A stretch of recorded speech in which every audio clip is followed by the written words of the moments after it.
Eric Wilkerson is a Chesley Award-winning illustrator based in New Jersey. He's a classically trained traditional artist who also paints digitally and has been in the industry for nearly 20 years, working for such companies as Activision, Scholastic, Disney Publishing, and Marvel. Through his artwork, Eric masterfully creates visionary Afrofuturist worlds and brings his powerful protagonists to life. Please join us today for a thoughtful conversation with Eric about his long-spanning career and achievements.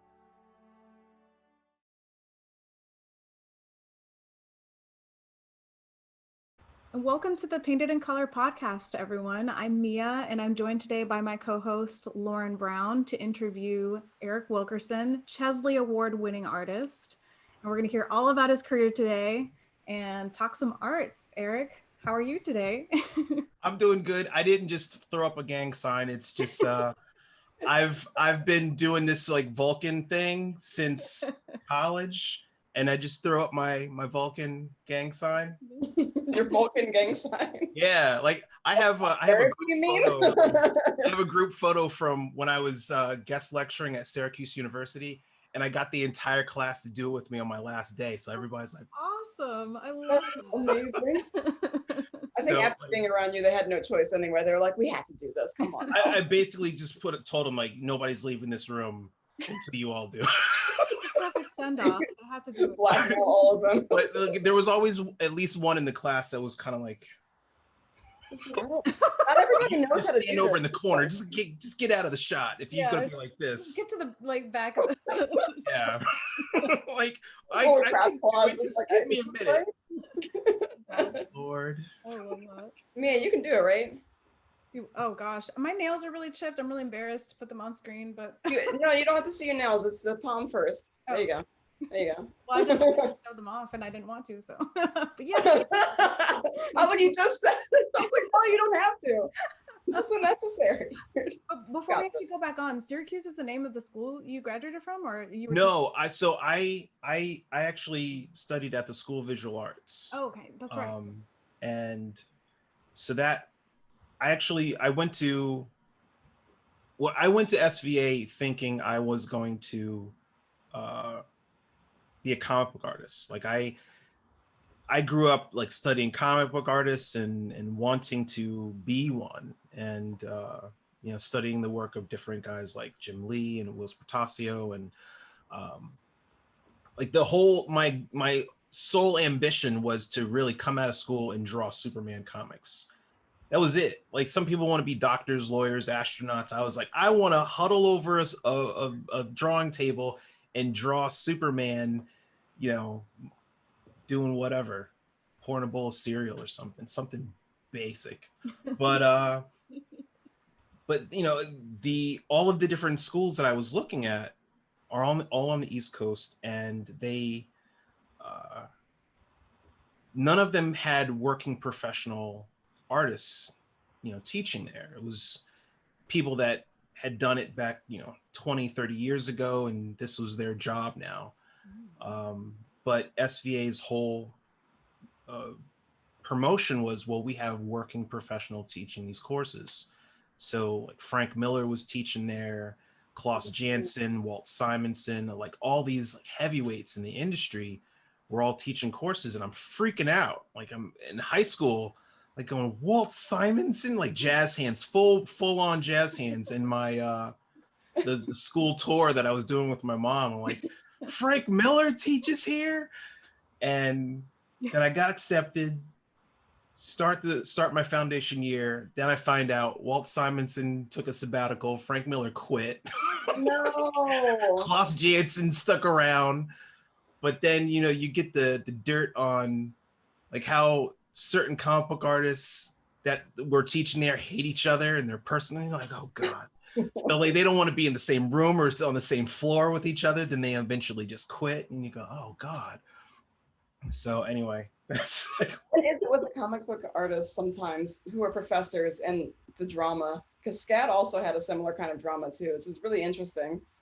Yeah. Our department was just full of all kinds of stories and all kinds of tumultuous stuff. There's a lot of good professors that are still there, but man, I don't know what it is. But how many years did you miss it by? Like, Did they just leave? Just left. Oh my I was God. because in the tour for the school, the student giving us the tour was a cartooning major, so she would have gone through the whole curriculum under Frank Miller. He was teaching a course in graphic novels. And you go, of course, that's the person you want to learn from.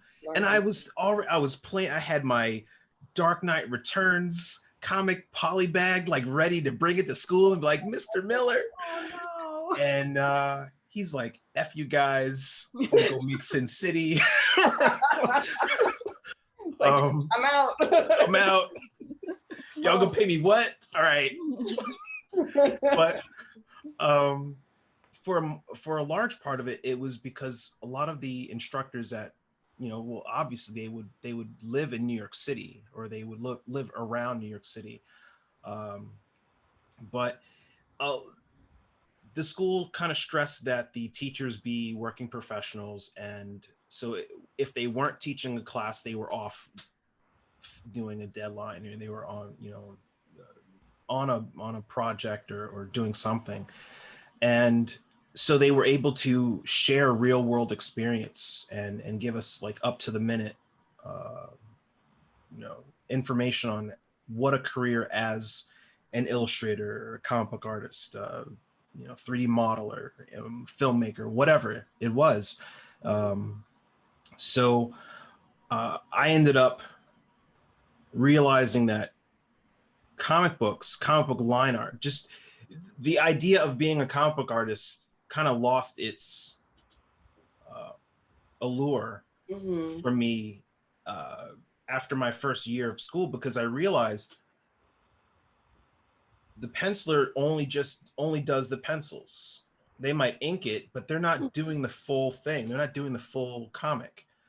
And I had this impression that I was kind of under the impression that as a comic book artist, you would get a chance to do all of it. Because I was looking at Jim Lee, Whilce Portacio, all of the guys that created or founded Image Comics, but I was also looking at Alex Ross at the time, because in my senior year of high school, Kingdom Come, I don't know if you guys are familiar with Kingdom Come. It's No. actually, I got the You just had hardcover. Okay. I'm gonna plug it. I got the hardcover, like all 4 issues with sketchbooks and everything. It's called Absolute Kingdom Come.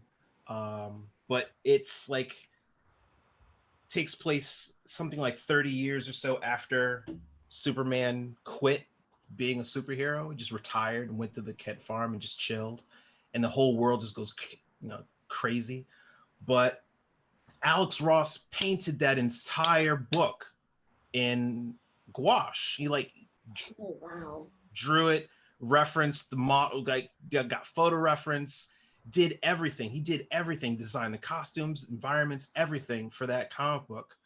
And I'm thinking, well, if I'm gonna do this, that's where I want to go with it, rather than do the pencil line art and then pass it on to somebody else that's going to just trace over, ink it.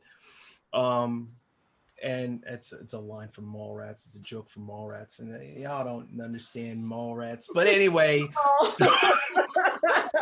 I'm sorry. It's all right. It's a different generation. Somebody's like, oh, he called them tracers. No, never mind. Someone's gonna have somebody will pick up on it. But anyway, confidence in that. But that kind of segues into why you chose illustration, right? Because then you get to put the whole picture together, do the reference, like yeah. So I basically found, I was talking to some of the illustration majors that were in their 3rd or 4th year, and I remember them, because I was in my humanities courses, I was saying, well, I don't know if cartooning and doing comic book line art or pencils is going to be my thing.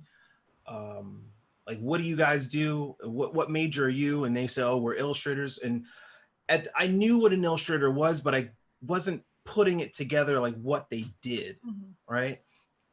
So, or where you could go with that as a career. And they were saying, well, come to our class sit in on that and see if you like it. And then I was seeing that, okay, they're telling a story with a single image. And then they could draw it, design it, do all the concept art, compose it, and paint this thing and make you feel a certain way with one image. And I thought, oh, there it is. That's it right there. Then it became the next 3 years of trying not to suck. Like, like make sure the portfolio was as good as it could possibly be before I left the school, because I was the pressure. I put a lot of pressure on myself to be as good as I could possibly be before I got out of school, because my parents were working 2 jobs to, to put me through school. I remember my father talking about leaving his day job, then to go do his night job, cleaning office buildings just so he could get that tuition. And they wanted to see what I was doing. They wanted to know that they weren't wasting their money. And that was the driving force behind me trying to excel in school, was not feeling like I was wasting my parents' money. So relate to that for sure. I'm really curious, Eric. What did your early work look like? What did you explore when you were in college as an illustrator? Oh man, I mean, it was almost all sci-fi from the beginning. I mean, I wasn't dabbling in editorial, pop surrealistic stuff unless the assignment was asking for it. But our projects in school were so open-ended. Oh, cool. Which I loved about that. They were just like, do this. And I'm like, oh, this is an opportunity for me to do this sci-fi scene or something. But it was, but the thing was, I was working primarily in color pencil and watercolor, because that's what I was doing in high school. And I was seeing that Alex Ross was using gouache, which is just an opaque watercolor. And I thought, well, if it's good enough for Alex Ross, I think that's what I came into school thinking, well, if it's good enough, that's what I'm going to do. I'm going to just try to learn how to paint like Alex Ross. And there were some other illustrators like Carter Goodrich and Peter DeSev, like guys that I knew were using the traditional media, but they were doing like beautiful CF Payne. Yeah, it was blow my mind finding out that CF Payne was using just like acrylic washes and color pencil. Like, you have to be so on top of your stuff to use color pencil, because you can't erase that. Once it's down, it's down. So that paper. yeah, exactly. You can't be like, oh, I meant to use this kind of orange. Like, good luck. Start over. So then there were like heavyweights, so many future like rock star illustrators that are sitting next to me in that class, that I felt embarrassed to even be in the same room with them. So when I asked a student in my composition class, in my illustration class, like, where are you learning to do this? Because it's so clean, it's so polished. And she said, oh, well, we're studying with this illustrator named Marvin Madelson. And Marvin was a like an award-winning illustrator, Society of Illustrators, well, blah, blah, blah. But then he segued into doing fine art portraiture, like painting cardinals and like politicians and whatnot. But he had a way of working that was so structured, and the way his teaching style taught you exactly how to control oil paint, why it's done a certain way, and how to get results. So it was like in that class, now I felt like, okay, I'm not just burning through money. My parents aren't burning through money, and now I can, get results very quickly. And I'd say within 6 months, I was going from doing these really, I thought good, but were really crappy color pencil, watercolor illustrations, to doing full oil portraits, realist oil portraits. There's a painting I did of Captain Sisko from Deep Space Nine that's on my Instagram that I did in my second year of college. Like I still show it now because it holds up. Like I did that 6 months into learning how to control oil paint with this one dude. That's amazing. And he told me every step of the way how to use the medium. And after that, it was kind of like, all right, now that I know how to do this, I'm gonna put a portfolio together to try to get work. So. And how did you go about that? I know it was a different world then, like when you and I each graduated from school, that to where kids are graduating now, and there's definitely a different process. But what would you say, since you teach kids actually now, like what are some of the differences between getting work when you started and getting work, for kids now, and what advice would you give them? Well, I mean, so conventions are still the thing, or would still be one of the main ways I would say to go about. I mean, it depends on the industry. Mm-hmm. It depends on the industry that you want to go into. Like if you want to do sci-fi fantasy illustration, you need to be going to conventions, promote yourself, enter those art shows that they have for that kind of stuff. But that's a different world from if you want to go into toy design, like doing packaging illustration or something like that, consumer product illustration, or some kind of staff position like that. I submitted my work to, actually, I submitted my work to a stock, oh God, not stock photography, what was it, stock illustration? Oh man, I think the whole book it went out of business. And it was 20 years ago. I bought a page in one of those director of illustration type books, Mm-hmm. and was sending out mailers. Like there was websites were in their infancy. Portfolio websites weren't a thing. It's not like people were walking around with business cards going, "Oh, just go to my website and here's my whole portfolio." No, you had to mail samples and hope that the art director didn't just get a package of stuff and go, "What is this?" Just drop it in the trash. Just set it on fire in his hand. Like, oh, I needed a cup holder, right? Oh no! You don't know. There's some art directors, and you look at their office, and it's just a mess. They know where the samples are for the artists that they like, but the rest of it is just in this pile over here, right? Unwanted art. Oh man. So there was that, putting together a website, going to conventions, meeting people. Like, again, this is a long time ago. So there were no blogs, there was no social media to even know what the art directors looked like. You just show up, put your work on one of those bays at a convention, and somebody might be in your bay staring at the stuff. You have no idea who they are. No idea. And then maybe you get an email after the convention going, "Hey, I saw your stuff at such and such convention. I'm the art director of, and we like your stuff. Are you available?" You go, "Oh, wow." So it was a lot of crapshoot, old Wild West kind of feel to it, because there weren't a lot of the self-promotion advantages that people have now as far as social media is concerned. But the thing with social media is that there now are so many choices. Yeah. It's so saturated now. It's saturated. Yeah. Like, I mean, I'm sure it was saturated back then too, but you just didn't know about it. Like the art directors knew, because they're like, "I don't need this many cup holders." Like, all of this slush pile. But I tell students, I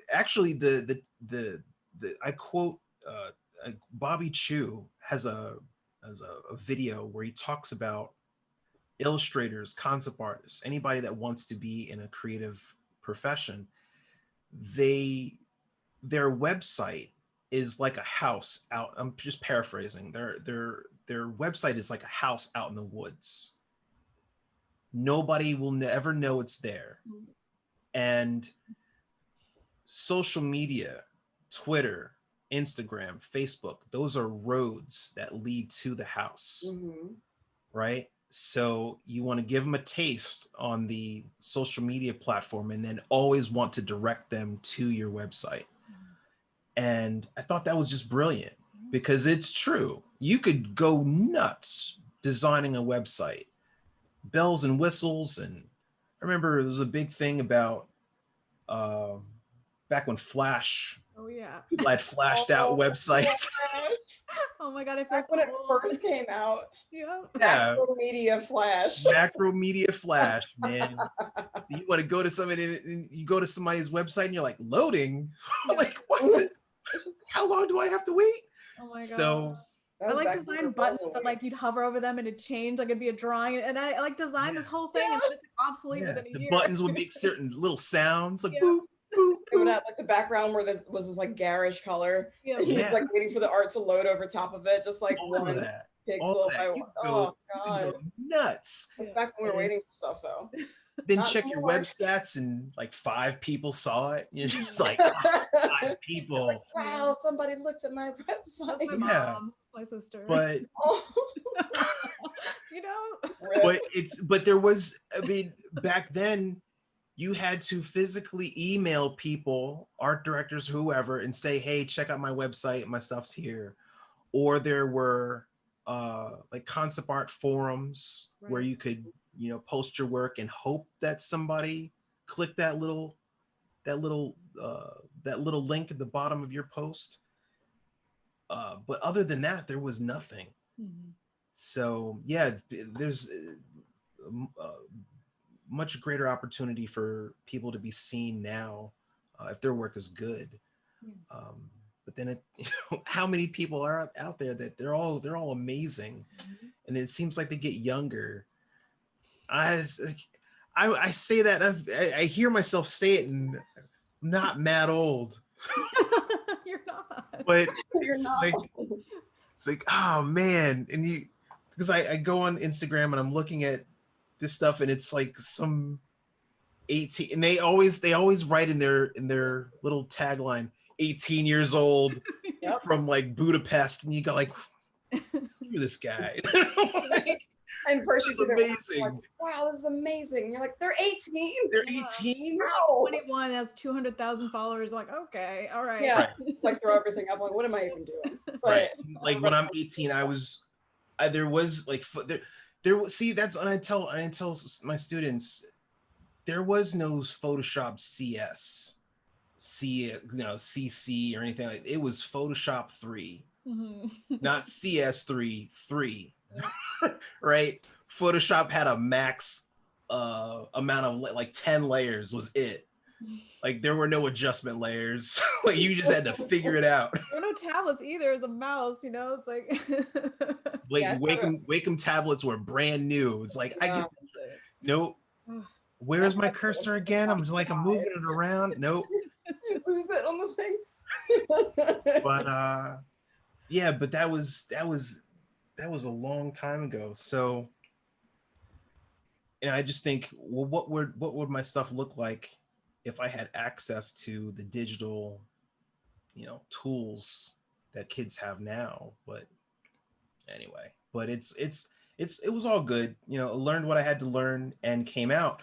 But I just remember I was just surrounded by future rock stars. Like when I was in college, there were so many amazing future talents that came out of SVA the year I graduated. And I remember seeing their work, some of the students' work. They were from different classes, or the work would be from different classes, would be on the walls in the hallway. When you're entering the building, you're like, oh, this is what they're doing in so-and-so's class. Oh man, that's awesome.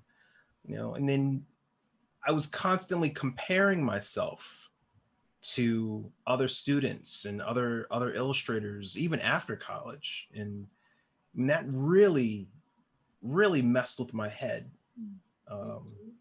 Because, case in point, so there was an illustrator. All right, so every year SVA does this little booklet, or did, I don't know if they do it now, but they did a portfolio booklet. So it was the best illustration work that came out of that school year for the senior class, and they would put it all in a book, and you would get tear sheets. Those would be your first tear sheets. You would mail that out to whoever that you want to work for. And I remember seeing tear sheets or this booklet, and then tear sheets from this one student from maybe 2 or 3 years before me. And the piece was so amazing. There was so much story in this one illustration. It was so beautifully rendered. Same instructor that I had, but from 3 years prior. And I remember beating myself up and being depressed because I was in my senior year of school, comparing myself to a dude that was now a working professional doing book cover illustration, and thinking, I'm not as good as this guy was when he was a senior in this school. Yeah. Like, what do I have to paint? What do I have to do to up my game so that I can be on this level? And for a whole month, I was just like a mess.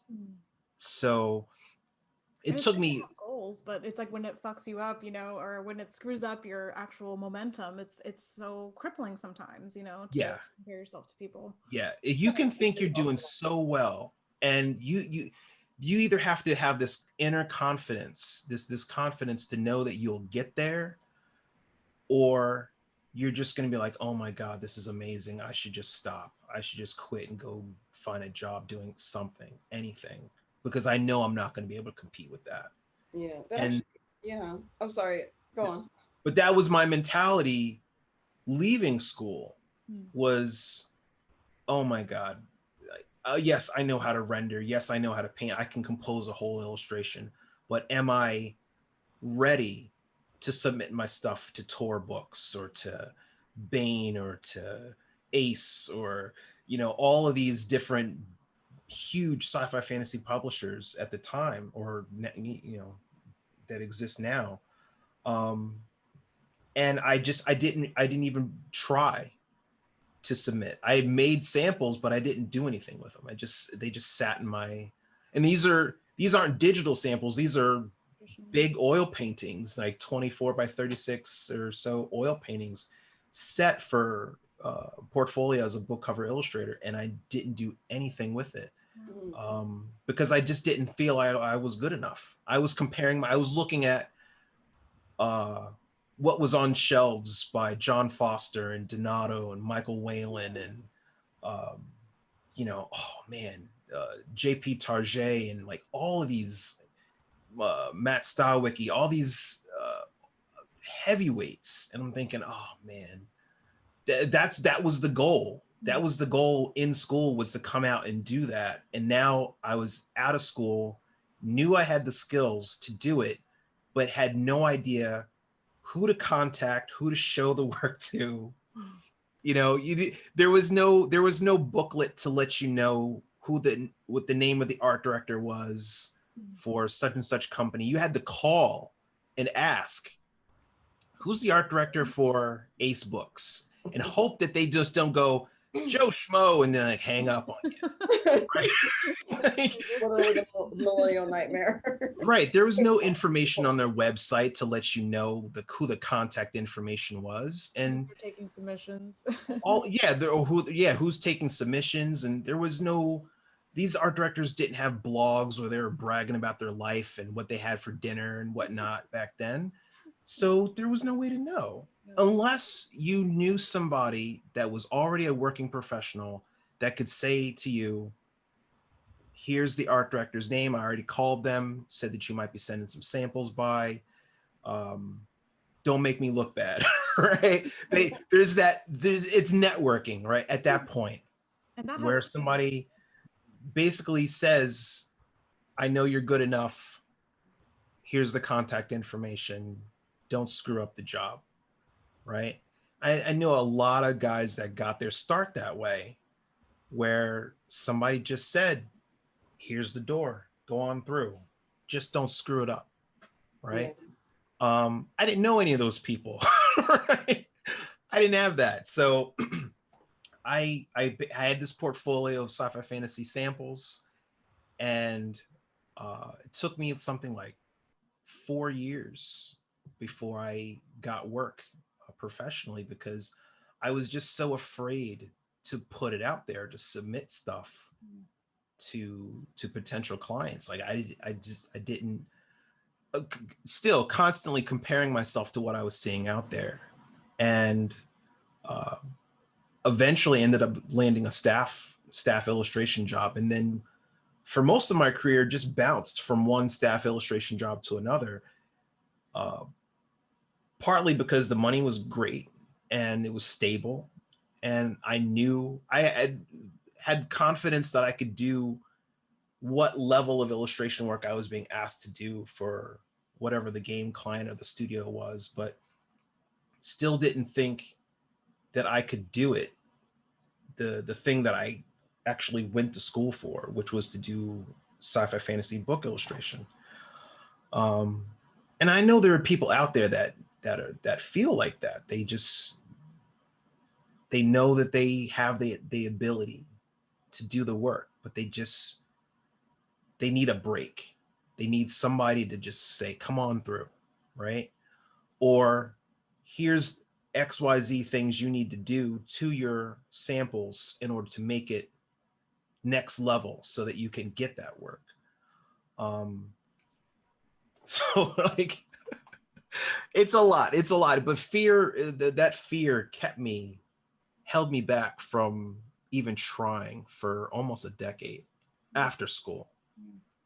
I can relate to that so much. I feel like actually up until you told the story, I thought I was the only one who did that, who let fear cripple me.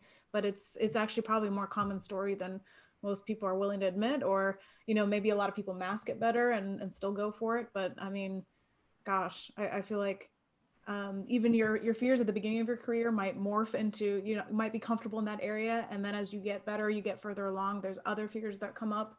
Is there anything right now that you feel like that's the next hurdle for you or something in terms of?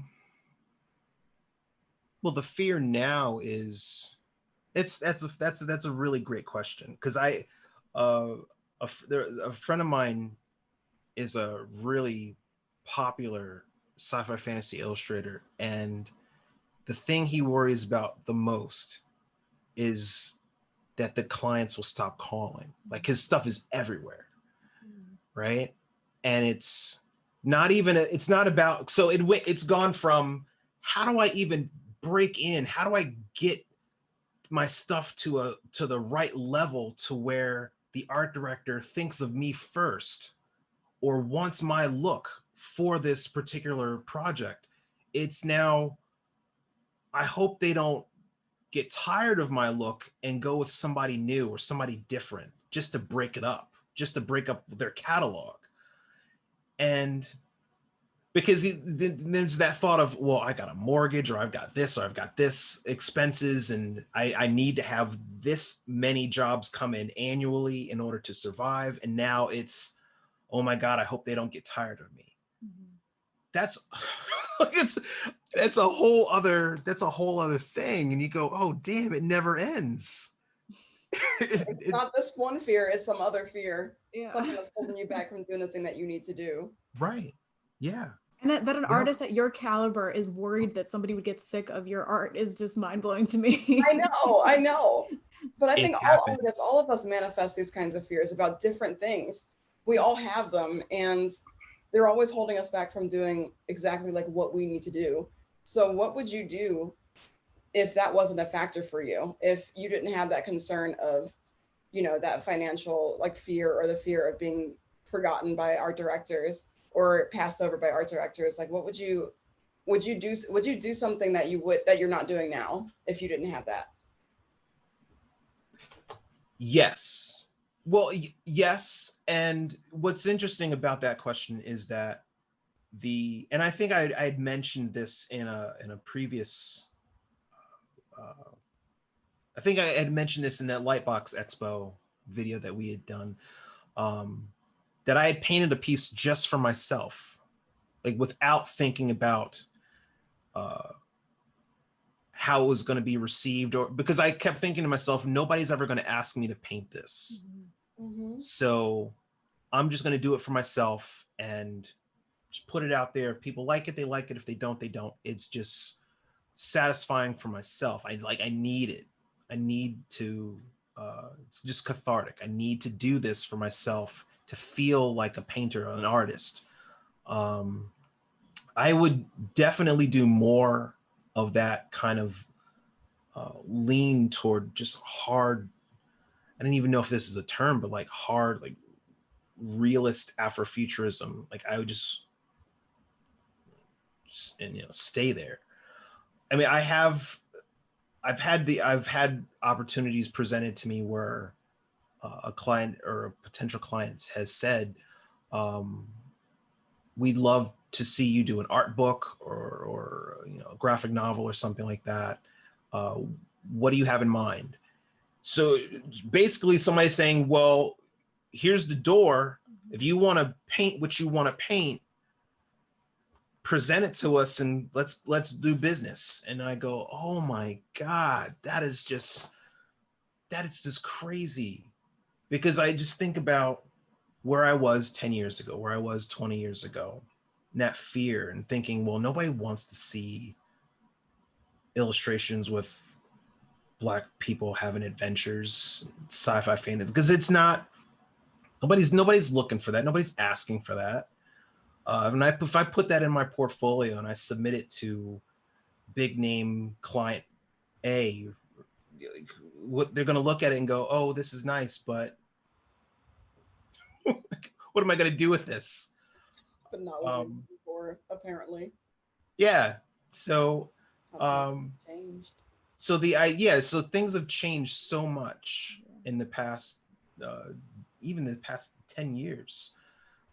So that I don't feel that anxiety. I don't feel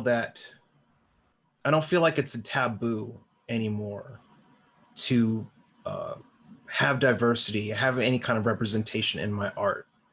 Where when I got out of school, I remember. I'm going to try to keep this as not long-winded as possible.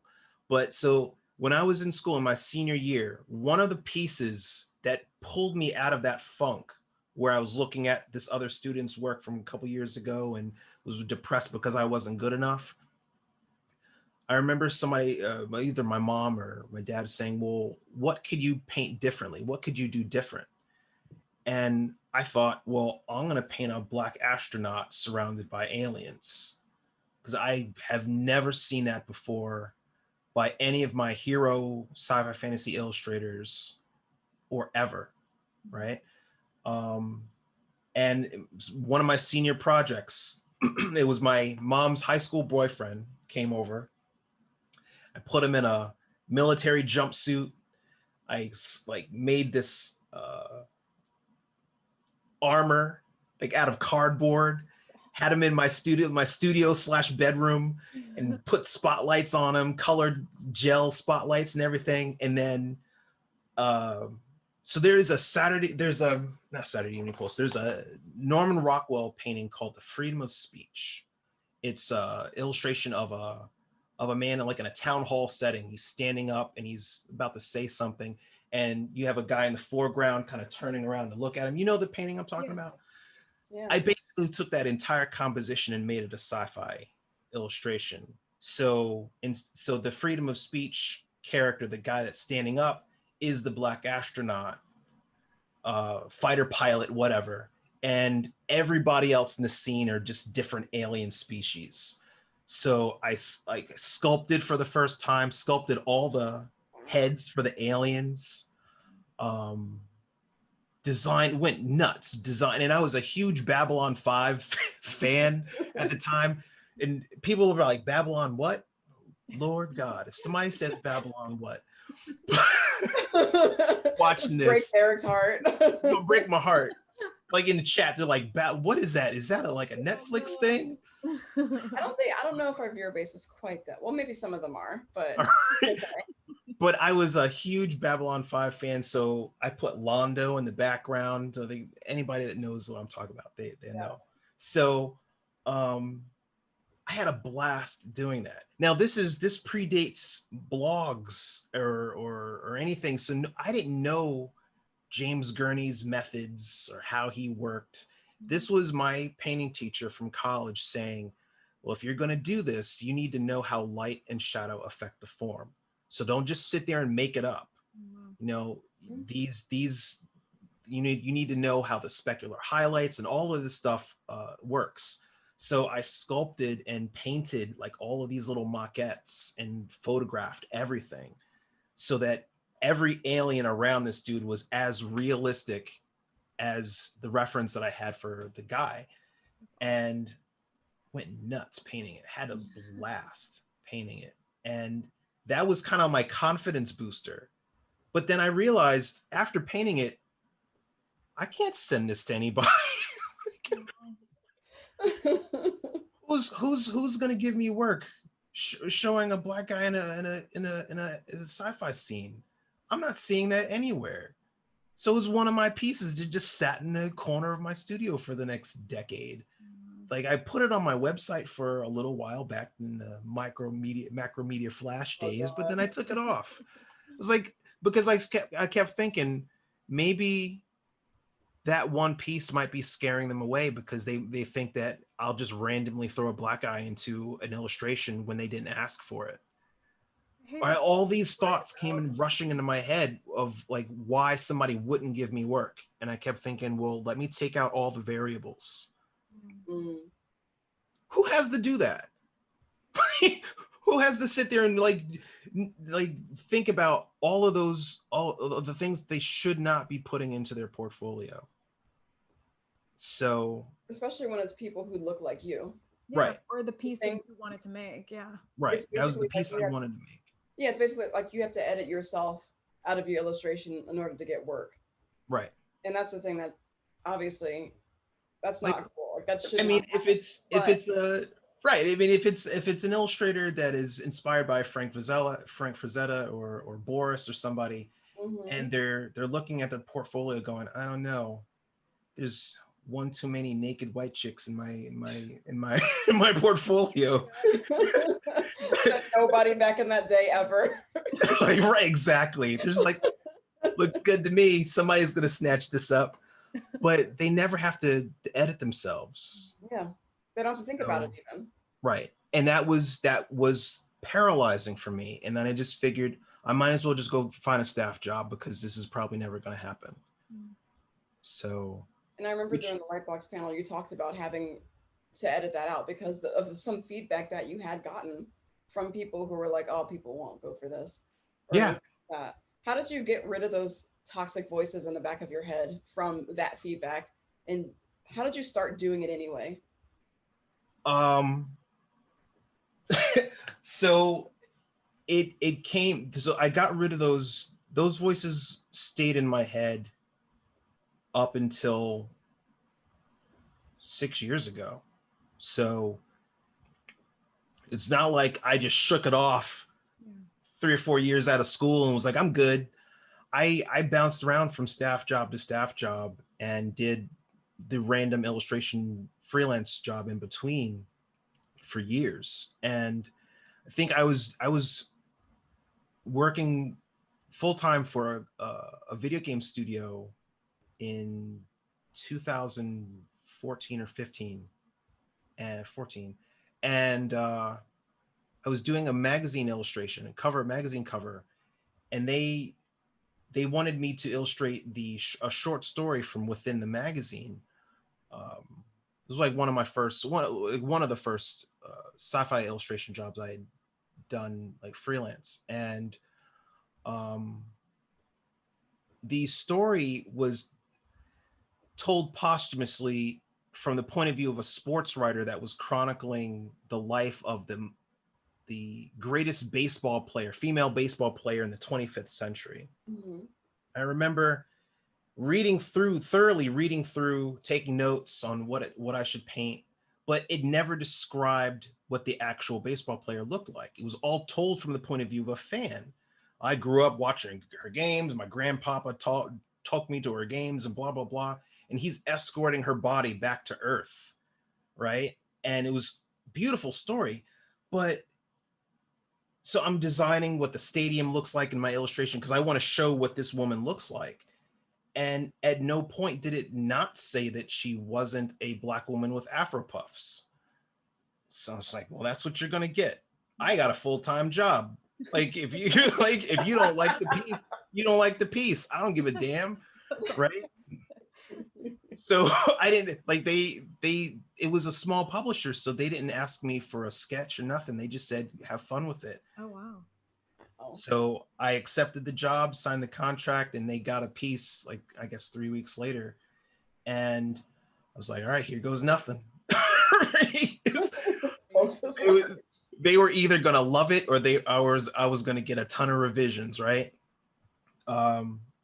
So I got an email almost within an hour of submitting it from the art director. Then I got an email from the author. Then I got an email from the publisher. I'm thinking, oh shit. So praising the piece, just like we never thought, like this is what we never thought about. We never thought to make her a Black woman in space. And I'm like, well, you probably, yeah, you never had to think about it. Yeah. But I had so much fun doing that. And it's probably one of my top selling prints. I still take it, before the pandemic, I still take it to conventions, and regardless of, I sell out of it at Dragon Con and all these other conventions. People love it. So, and but that's, at that point is where I shook off that fear of inclusion in my work. It's not that I shouldn't, it's that everybody else isn't doing it. So not everybody else isn't, but a large majority of the illustrators aren't asked to do it. For one, they aren't asked to put any person of color in the work. Or if they have a blank slate and they're just told, just paint something cool, it's white people having adventures. That's the default. Yeah. Right? So it was at that point. And then from there, I kind of just started throwing in, any kind of diversity I could into the piece, especially if it was a background character or in a piece where they didn't specifically say what the race of the character was. I'm not going to go with the default.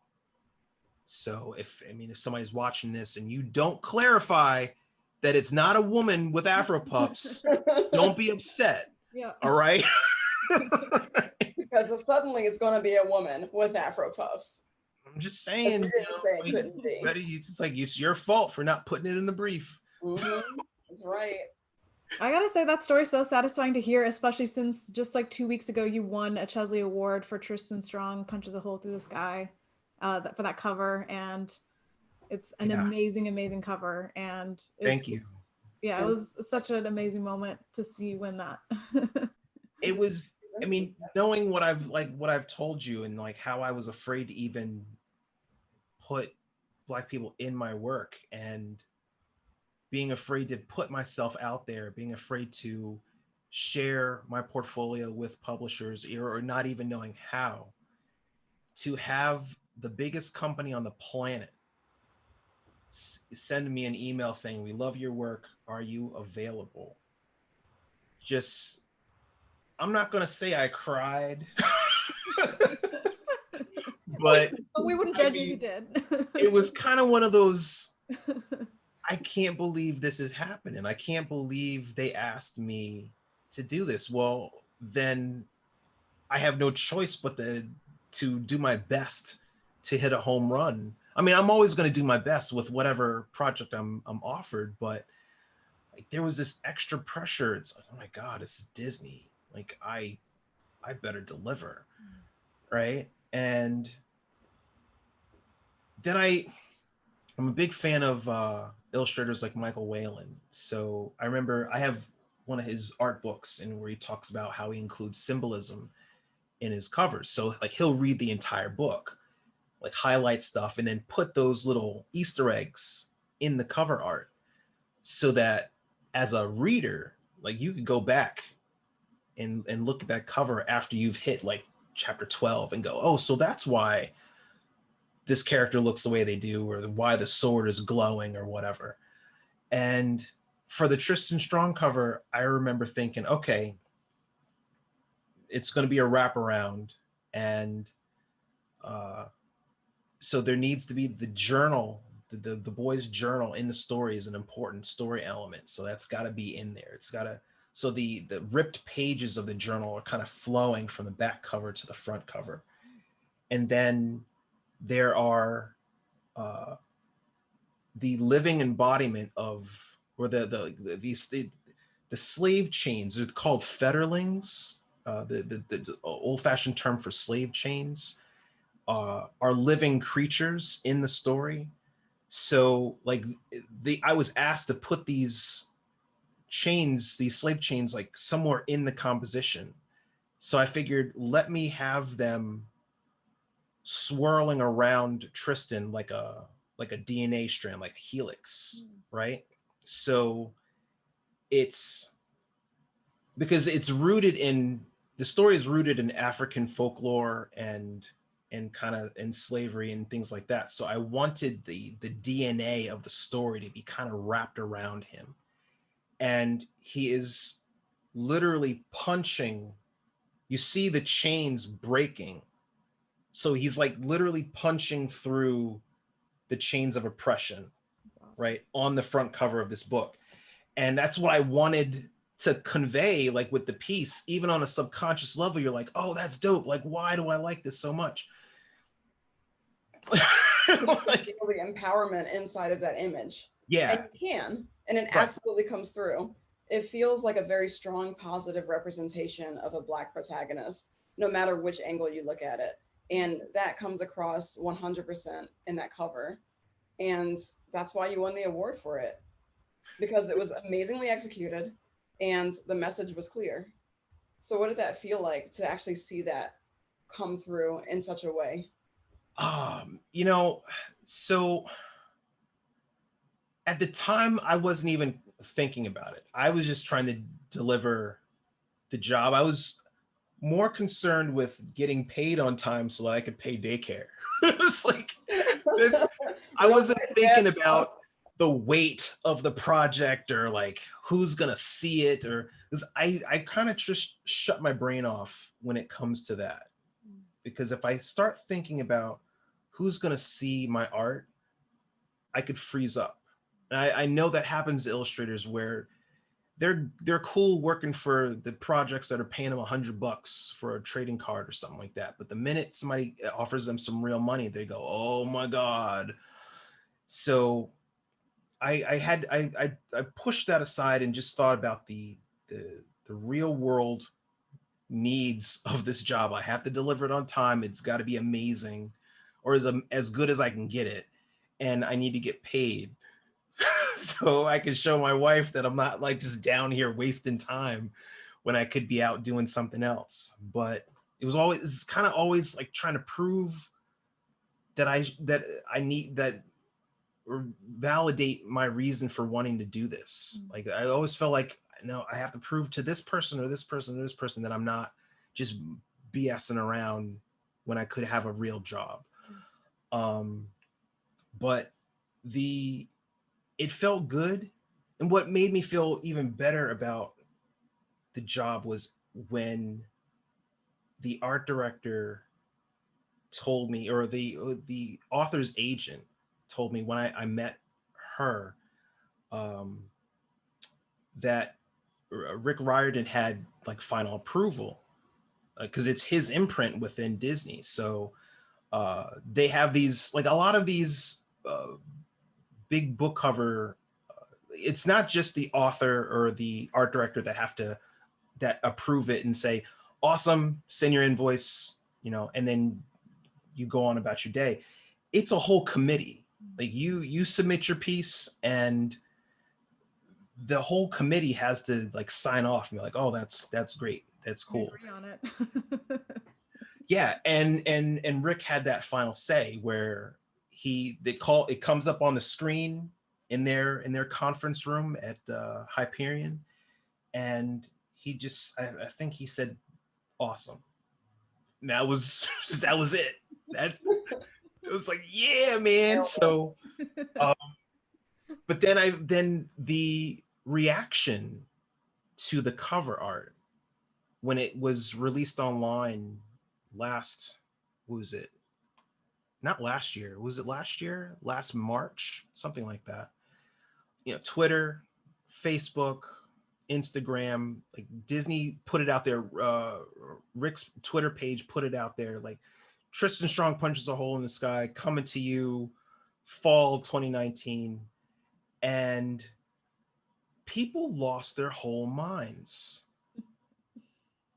And I like my, I you ever see like celebrities do a tweet and then they put their phone on vibrate and you just see it buzz across the table? Yeah, it's blowing up. Yeah, it wasn't exactly like that, because I'm like, who is this guy? But it was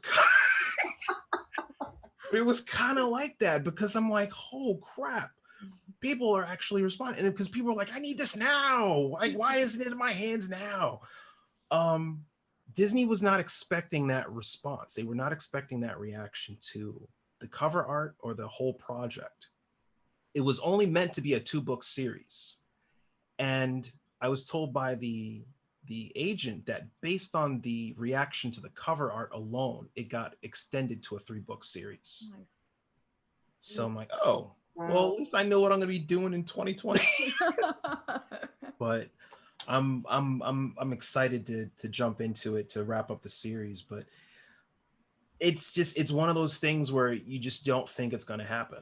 So like in my acceptance speech, just really acknowledging the fact that they could have given that to anybody, you know,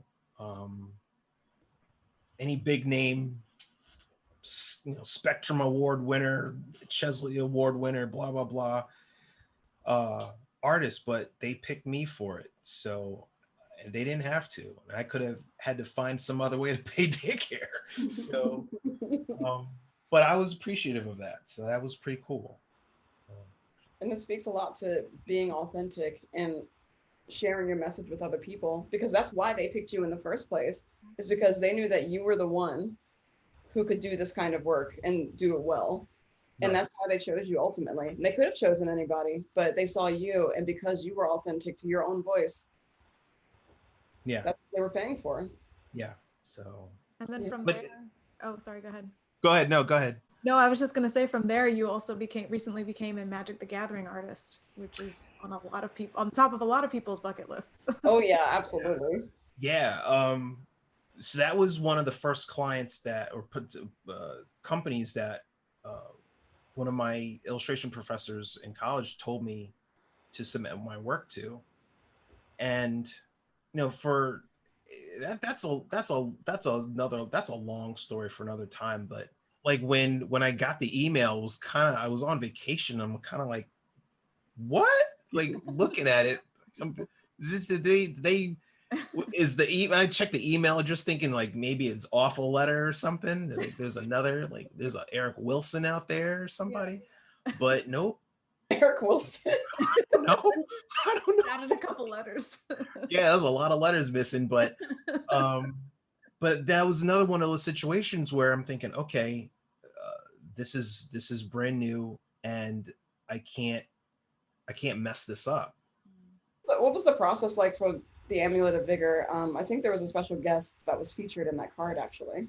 Yeah. So the art director had asked me, had contacted me about that illustration specifically because he gave me the opportunity to paint my daughter, and so she had no idea what magic cards are or anything like that.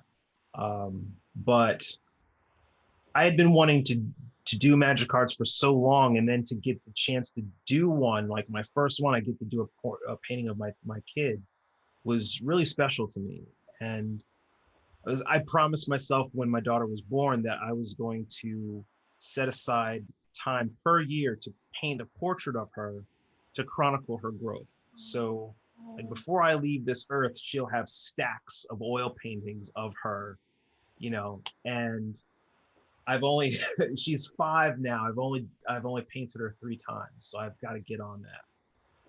But now one of those times is going to be a trading card a card that's going to be seen all over the world, In the hands of millions which of players. I just thought that was so cool. But so I, for the card itself, she is like holding this amulet, right? But I had to research a bunch of different like monks' robes and things like that for the character for the illustration. But I basically had her hold a coaster in her hand because she's got little baby hands. So had her hold something like this, just for placement for her hands, for lighting and placement for her hands, and then photographed that, drew that in there.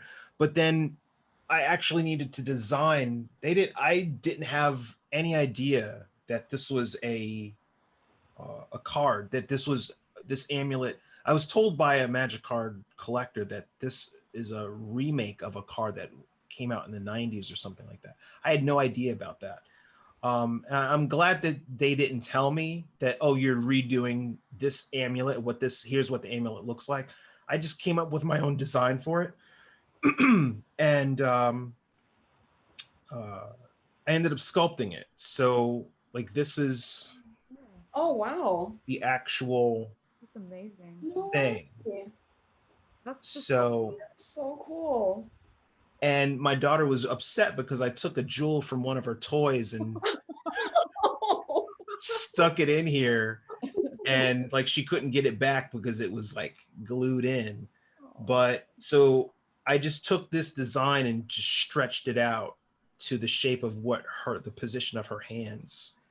And so this is Super Sculpey that has been painted gold with a gold paint and hit with like a lacquer to give it give me that specular metallic highlight kind of feel when I hit it with a light source. Yeah. So I mean, this is maybe an hour of work, but it gave me all the reference material I needed. So there was no guesswork when it came to doing the final illustration. And I know that like that's the level of thought and detail that you got to have for doing something that doesn't exist. I had a blast doing it. So like since then, I've been able to do a couple other cards for them, but I won't be able to show any of that for like another year or two. Just like I'm surprised by like how far out they commission stuff or they plan out their sets. Like I see people do like showing illustrations now for auctions and sets that are being revealed, and the date they did it's like they painted that 2 years ago. I'm like, oh my god, you've been sitting on this awesomeness for 2 years. Wow. So but then your work's probably gotten better too, so you're just like, I'm not as excited about that. Yeah, but I mean it's like it's there's a consistency to it though, because so like while you're waiting for one set to roll out, some other sets roll out faster. So you always have something that you'll always end up with something to show. But I was surprised that like so many people wanted it, the piece. Like it was posted on Twitter, it was revealed on Twitter, and then I'd say within 2 hours I was just getting bombarded with like people inquiring about it, and I was like, oh, wow. My daughter claimed it before I even finished painting it. Like it's hers. Sorry. Like it's Can't sell it. I would feel so awful inside if I sold it to somebody and she'd be asking me years later, like, what happened to this? Like, oh, it's in Ohio or it's in Japan or something. I don't know. Like, thanks a lot, Dad. Like, I would have loved to have that like on the wall of my apartment. Oh, Ah, Oh, now I can't do anything about it. Oops. right. I don't want that conversation. You gotta So keep that it's from gonna stay in the house. her. Because I mean, especially, and it's the one client I promised myself I would only do oil paintings for, nothing digital, because that aftermarket is stupid. It's just like, Oh, yes. you're like, what? You're Yes. gonna pay what? So And it's gonna help the sales of other oil paintings, I'm sure, too, that aren't Oh, magic. absolutely. yeah, and I've had a couple of pieces move this year that I painted years ago that I figured are just gonna stay in my garage. And somebody's like, "You still got that?" Oh my Oh, gosh. That was smart to keep them. Yeah. Definitely always keep those originals. yeah. So Never know what will happen. that's been pretty neat. So I try to tell my students, even though you're digital painters, you're trying to get jobs with some game studio or be a professional freelancer. It wouldn't hurt to learn how to do something in traditional media, even if you're just going to do sketches, color pencil, watercolor, gouache, some light oil sketches or something like that.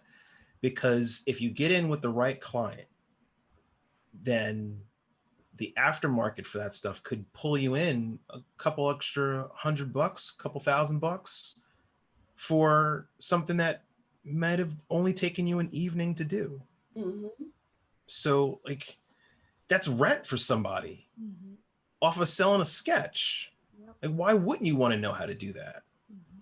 And people go like, oh no, I just want to learn Blender and ZBrush and do it and Procreate. And I'm like, all right, Nothing wrong with that, by the way. nothing wrong with that. Nothing Nothing wrong with that that. at all. Do that. But However, there's value in originals. well, yeah. But I mean, if you could do, if you have an original just sitting around or a sketch that you could move for a couple $100 or a couple $1,000, that's a vacation potentially, especially if you work at a game studio and you don't really need the money, it's just extra. Mm-hmm. Why not? So some people listen, some don't. That's fine. But if I can get some extra side money, do what I want with it. Might as well do So it. might as well. Yeah. Like But I was just going through my old sketchbooks for Gen Con last year and realizing that there's like all this stuff here that people might want to buy that has just been sitting here, is not serving me at all. So I was like, I might as well just take these originals to Gen Con. Sold most of them. Sold done. most of them. There you go. Huge profit. This is amazing. I need to do this more often. I know. It's like, imagine how many prints that would have been to sell, and it was just like single originals. Yeah. Right. Even a little portrait, Yeah. little, because Mia, you were doing those Yeah, the tiny. for Gen Con. Were you like 250, 350? Well, the little business card size ones I would sell for like 65, but they're literally the size of a business card, just like a little tiny painting. Tiny. Yeah. But yeah, like I do like 5x7s and stuff, or depending on the level of detail, 500, 250, 300. It doesn't take that long. It's just 5x7, Right.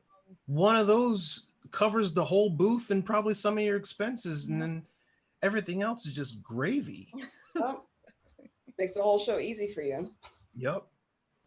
So, I mean, I miss the conventions. I know it's been hard for a lot of artists that have just made their livings directly from convention sales. I know that's kind of been the thing about bypassing commercial illustration and just going to direct sales at conventions. But now what? What's the fallback? Same with gallery shows, though. Like gallery shows and conventions, a lot of those artists that relied on that, and a lot of it is because of the foot traffic, right? Or having people like stand in front of a piece, see your work in person. Like that is so much harder online, and to cultivate. Again, you're just scrolling. There's no connection there. But that connection you make, to being there in person, it's worth like so much social media time. That's just so hard to replicate. And so it's like, I guess people, like, if your style isn't commercial enough and you won't be called for a commercial job, like suddenly it's just like, because that's the thing, a lot of the artists doing either gallery work or convention work, it's like it's their own IP in some way. Now everybody's being forced to sort of diversify in terms of their streams of income in ways that they didn't have to consider before. And it's It's really, really tough. Yeah. I mean, I know people that bought houses Yeah. off of their convention earnings. Yeah. Now they're kind of freaking out. That's scary. whoo man. But I don't know. It's an interesting time, especially and there's a lot of panic about, well, maybe I should start a Patreon. You know how long it takes to build up a Patreon? That's not a Tell me about it. you see somebody making like $3,000, $6,000 or something like that, and you're like, that stuff's good. Yeah. Put out a Patreon. Patreon's work. Yeah. There's that. But you also just have to have a massive following on like social media following already, you know. Right. And even if you have a even with a massive social media following, it's like less than 10% of that audience. Yeah. But it's still enough. Sure. I mean, you know, if you have a following of over 300,000 people on Instagram and they all gave you $1, but you set for the year. You're done. Yeah. You know, just like paint one piece a year, just be sipping wine coolers. No. No, it's not that easy because Patreon also requires you to be a very clever business person as well. You have to know how to engage your audience while you have them paying for this. You have to make it worth their while, right? And Right. They're here for it to support your art and everything, obviously. But you can't just neglect it either. Otherwise, they'll be like, well, I'm not getting anything for paying monthly, so why am I still here? You have to. I had started a Patreon Oh, I didn't know that. 2 years ago Not either. and never did anything with it. Oh, I Like, just I had called you set out. up the tiers and everything. I was ready to be like, launch.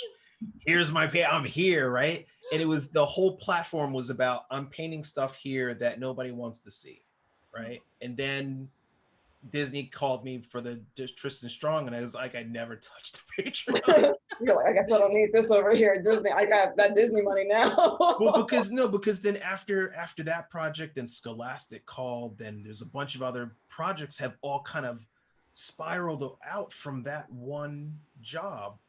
And then when I get contacted to do covers now, it's Black Kids Having Adventures or something, and then when they send me a sample guide of the artist or like the art style that they're looking for this particular project, it's like my work and like some other illustrators that they toss in there that do like middle grade books, but it's like, cool, I'm in the style guide. But it's like, holy crap. it's so like I have to restructure my whole Patreon now because I'm like, well, nobody wants this, so I'm gonna do it direct to you guys. And I basically just use the Patreon right now as a layaway for original paintings. Yeah, you know, you can do whatever you want with it. That's the beauty of Patreon, and the fact that it's like you have multiple streams. Like we're saying, you have your commercial work, you have a Patreon. You know, it's like I think that's something I wish I knew out of school. I focus all on one thing, and it's like if that thing dries up, you're screwed. You know, and you have to start all over. So. Well, and that's that. I mean, that's good that you brought that up because that was another part of my fear and I was kind of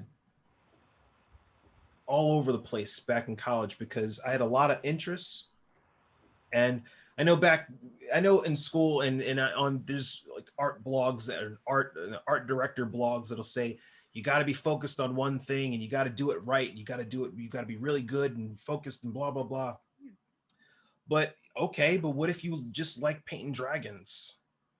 What if that's your whole thing is I just want to paint dragons, and then you're not getting consistent work painting dragons? Or, you know, they could just call Todd Lockwood.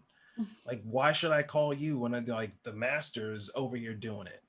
Right? Then you got to diversify your portfolio. You got to figure out something else that you're good at. Mm-hmm. So before I left college, I had a portfolio for children's books, editorial, sci-fi fantasy, and storyboard illustration. Wow.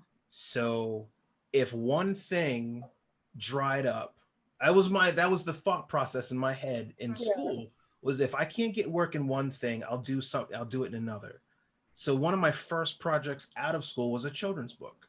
Then another was storyboarding. Like storyboarding was gravy for me. It was like it was consistent stuff working in advertising. And I could say to an advertising agency, yeah, I can do this. And the hourly rate or the per panel rate for storyboarding paid me way more than I was ever going to make doing book cover illustration or anything else. So it was kind of like, oh my God. And it's a fraction of the work for storyboards. So, it's having I was just like, my whole life flashed before my eyes. It was like my whole career is just like like, what was I doing? I learned that from there was a guy in my painting class in college. He was the worst painter in the class. He knows it. He could watch this tomorrow. He's like, yeah, I was. But look, that's me. I get it. I know. He has made his entire life, his entire career has been storyboards, and he has made bank just doing storyboards. And I'm like, how in the world did you get into that? And how can I get some of that? Right? And he's kind of like, well, I didn't really know you all that well, so I'm not gonna give you all the information. I mean, that's fine. So, but knowing what else is out there, knowing where possible sources of income are, because if you don't diversify and that one stream dries up, you better hope that Patreon covers your bills. Otherwise, that's rough. It's so hard, but and it's a long career too. So it's just like, it doesn't necessarily mean you have to do like 5 different disciplines, but it could be the thing you want to do. And then you have a Patreon and you teach and you do, sell books or whatever. Like it could still be all centering around the thing you want to do. Yep. And that's the thing, early on in your career, it's hard to diversify because you're saying, you want to focus on that skill and prove to art directors, I can do this thing consistently. And that takes time to build. But I think it should always be in the back of your head, like, how can I keep expanding this, in terms of sustaining your career over a long time. And I think you've done that, like sounds like from the time you graduated from college till now, you've been making your income as an artist, which is amazing. Yeah, it's been hard, but I couldn't think of doing anything else, right? Because I don't have a poker face. If I hate something, everybody in the room is gonna know I hate it. You make a terrible server then. I'd be walking around with this face all day. You would be dropping pancakes on their plate like Prince in that Dave Chappelle episode, just like, you want this food, here it is, pancake. Yep. So walk away. And I've been in staff positions where I'd be the one in the meeting like this, just I'd rather be home painting. I gotta sit here and listen to this mess. But like but that's I'm not that kind of adult. Right? I can't fake it. So I'm glad that I don't have to leave my basement. I'm glad that you don't fake it. Just see what happens when you don't. Happens to work out when you're real. Even this is fake. It's like, no, not at all. Like that was draining. Just that little bit was draining. If I had to do that all day for a career, Lord. 1d6 psychic damage. I've been playing so much D&D, I'm sorry. That should be an interview question for people. Show us your poker face. Oh my God. Because you're gonna be wearing it all day, every day. Yeah, that's right. It's like especially for any like service or public facing kind of job, they should definitely make you like see how you act under me. Yeah, before you can go out onto that floor. There's a really great meme of Snoop Dogg, and it says somewhere somebody's looking at your Facebook page like this, and it's just him like with the Jerry curl, And he's just, or no, like he's had his hair like straightened. He's just like just pissed off. Yep. I've been in jobs where I was just that guy, just like I can't stand none of y'all. Can't stand none of y'all. None of y'all. So, yep. That's a biggest endorsement right there for being a self-employed artist. There it is. Yeah. You don't look at anybody. Yep. All they have to go is your art until you go to those conventions. Yeah. And you're happy because you're talking about things that you love to talk about. Yeah, exactly. And then there's no poker face. You're just like, oh, well, this is why I did this project. And they never said I couldn't do Afro Puff, so I did it. And then they're like, there you go. Thank you for the print. Thank you for the sale, right? Yeah, it's like I genuinely loved making this. I don't have to fake it, No, it's just like you're handing me money for something that I created. This is the best. This is the best. I love this. All right, Eric. Yeah. Is there anything that you want to plug or promote before we let you go? So I do a Twitch stream every Friday from 3 to 5 p.m. Eastern Standard Time through the school that I teach with called CG Spectrum. So just go to Twitch and just /CG Spectrum, and then every Friday it'll just be me doing like digital paintings and portraiture demos and talking about bad 80s movies and stuff like that. And is there anything else that you want to promote, Eric? From CG Spectrum. Yeah, actually, I'm having a sale on playmats on my website. I don't have a fancy speech or anything like that, but yeah, no, I'm selling prints, playmats on my website. I actually am doing a sale on playmats, aiming specifically at virtual learners and anybody that's got kids that need a clean mat for their laptops for school, anything like that. So just go to ericwilkersonart.com, just go to the store, click the playmat thing, and yeah, that's what I'm doing. Like my daughter loves it, the kids next door love them, so you will too. How much damage did you take from doing that one? That was bad. I like automatically thought this is just too much. And then the wink, I should have winked. Stop in the middle of it. You're like, I already committed. It's already bad. People are like, oh, I was gonna, but not anymore. Not after that. Gave the thumbs up. Yikes. Eric, you're fantastic. Thank you so much. Yeah, thank you guys. Yeah, this was fun talking to you. All right, and thank you everybody for coming in and listening to our esteemed co-host Eric Wilkerson talk about his amazing career in life. And keep logging onto our show if you want to see more of this kind of content. Thank you everybody. Appreciate it. Thank you. Oh, no. Did I?